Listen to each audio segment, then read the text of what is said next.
사랑하는 기쁨의 교회 성도 여러분, 안녕하세요. 오늘은 다 같이 시편 3편의 말씀을 함께 묵상하겠습니다. 여호와여, 나의 대적이 어찌 그리 많은지요. 일어나 나를 치는 자가 많소이다. 많은 사람이 있어 나를 가리켜 말하기를 저는 하나님께 도움을 얻지 못한다 하나이다. 여호와여, 주는 나의 방패시요 나의 영광이시요 나의 머리를 드시는 자니이다. 내가 나의 목소리로 여호와께 부르짖으니 그 성산에서 응답하시는도다. 내가 누워 자고 깨었으니 여호와께서 나를 붙드심이로다. 천만인이 나를 둘러치려 하여도 나는 두려워 아니하리이다. 여호와여, 일어나소서. 나의 하나님이여, 나를 구원하소서. 주께서 나의 모든 원수의 뺨을 치시며 악인의 이를 꺾으셨나이다. 구원은 여호와께 있사오니 주의 복을 주의 백성에게 내리소서. 셀라.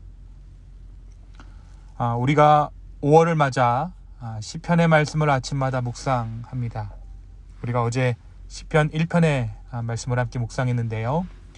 어제 말씀 가운데 말씀이 이야기하는 복 있는 사람은 어떠한 사람인가에 대해서 함께 나누었죠. 우리가 사모해야 할 복이란 운명론적이거나 기복적인 무엇이 아닌 주님의 말씀을 쥐하로 묵상하고 그 말씀을 즐거워하는 것이 바로 우리가 선택할 복임을 함께 나누었습니다. 오늘 우리가 함께 묵상하는 시편 3편의 말씀은 시편 전체에서 처음으로 등장하는 탄식시입니다. 어제 묵상한 1편이 복 있는 자의 삶을, 그리고 이어지는 2편이 하나님의 왕권에 대한 이상적인 원리를 선포했다면, 오늘 우리가 묵상하는 시편 3편은 그 원리가 현실 가운데 어떻게 부딪히고 시험받고 그리고 결국 다시 회복되는지를 보여주고 있습니다. 오늘 이 시편 3편의 표제가 기록되어져 있는데요. 이 시편 3편의 표제는 다윗이 그의 아들 압살롬을 피할 때 지은 시입니다. 이 표제로 우리가 미루어 짐작해 보았을 때 이 시가 탄생하게 된 그 배경이 어떤 단순한 내면적 고통이나 상상이 아닌 실제 다윗의 아들 압살롬의 반역을 피해 도망하던 그 비극적 역사적 사건 위에 이 시가 기록되었음을 우리가 알 수 있습니다. 아들의 반란, 신하들의 배신, 그리고 민심의 변심, 이 모든 상황은 다윗으로 하여금 하나님 앞에서 진실한 고백을 드리게 했던 것입니다. 다윗은 오늘 이 시를 통해 하나님께 고통을 호소하고 있습니다. 여호와여, 나의 대적이 어찌 그리 많은지요. 그를 둘러싼 대적들이 너무나도 많다라는 것입니다. 실제로 많을 수도 있지만 아들에게 배반당한 그가 느꼈던 그의 심경은 온통 사방이 마치 나의 대적인 것 같은 그런 마음이 들었다라고 우리는 짐작해 볼 수 있습니다.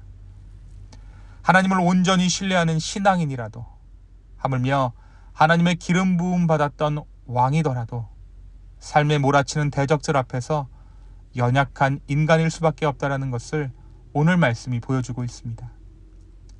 하지만 다윗은 곧이어 고백합니다. 주는 나의 방패시요 나의 머리를 드시는 자니이다. 그렇습니다.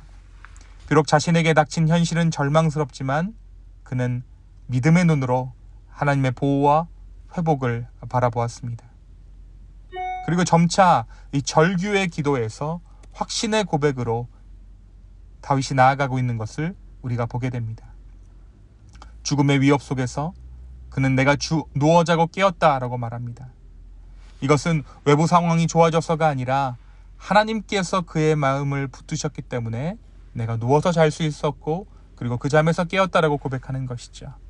그리고 오늘 말씀 마지막 8절에서 다윗은 구원의 하나님을 찬송하며 나의 구원을 넘어서 공동체 전체를 위한 축복의 기도로 나아가고 있습니다. 탄식 가운데, 기도 가운데 하나님께서 그의 마음을 만지시고 그의 마음을 변화시켜 주신 것입니다.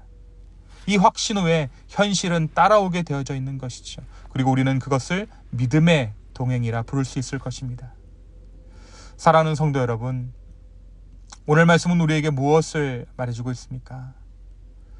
오늘 말씀은 우리에게 신앙의 삶에도 위기의 순간은 찾아온다라는 것을 말해줍니다.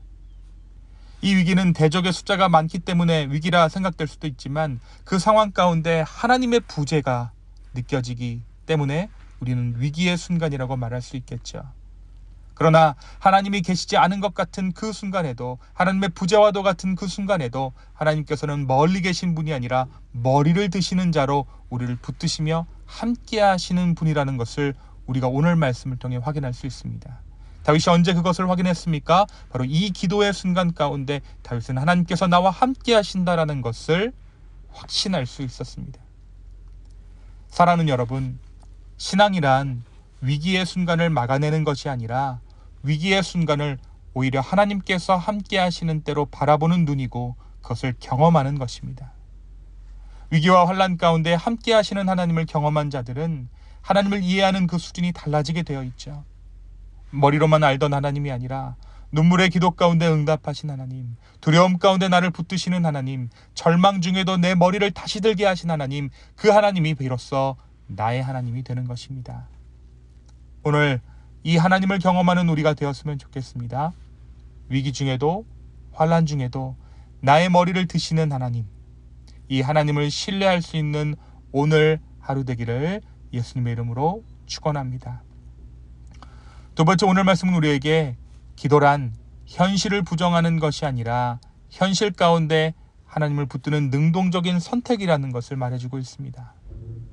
다윗은 모든 것을 빼앗길 것 같은 상황 가운데 여호와여 일어나소서라고 부르짖었습니다.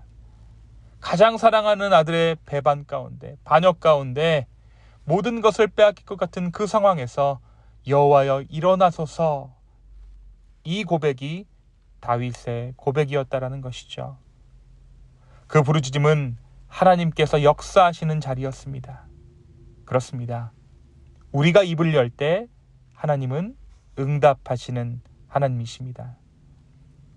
어쩌면 하나님께서는 우리의 삶의 고난을 통해 우리의 입술이 열리기를 기다리시는지도 모릅니다. 사랑하는 성도 여러분, 오늘 이 다윗의 기도가 점점 변화하는 것을 우리가 발견하게 되죠.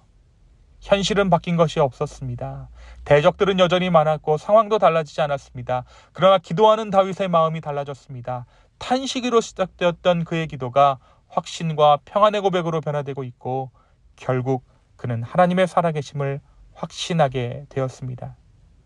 기도는 상황을 당장 바꾸지는 않아도 그 상황을 바라보는 우리의 눈을 바꾸고 우리의 마음을 새롭게 합니다.